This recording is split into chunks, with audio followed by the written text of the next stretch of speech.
Johnny from Brookside Village has a question about a back door. He's got some troubles. But yeah, he wrote us earlier about this, and he was nice enough to send a picture of it in to see the door. And he's not sure the picture does it justice, but he says the slab is out of level near the door. It's about 32 inches wide, and the jam's about 7 inches thick, and I need a thicker jamb and a larger door threshold front to back.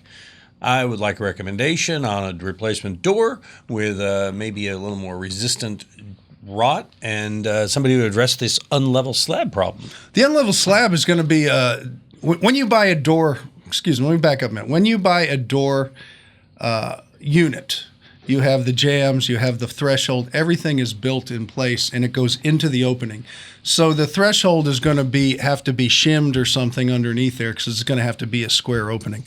So what I'd like you to do is go to Door Clearance Center. You can get an oversized jamb. You can get the thresholds to fit.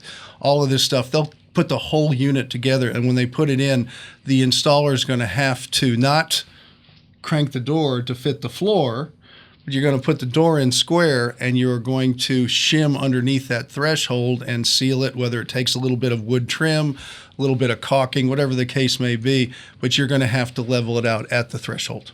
So he'd probably not tear out that whole thing and re-pour it then. No. You just put the new unit in. Okay. Trim out the bottom. Make sure it's solid if you step on it. So you'll have some wood shims up under there or something like that.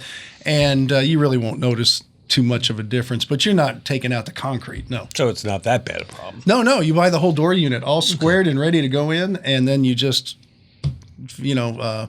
support the bottom. Hip to be square. There you go. You got a question? Go ahead and send it to us. Visit HomeShowRadio.com and click on that Ask Tom button. We'll post your answer just like these videos. Subscribe to our channel, click the bell, and we'll ring yours when we post a new one.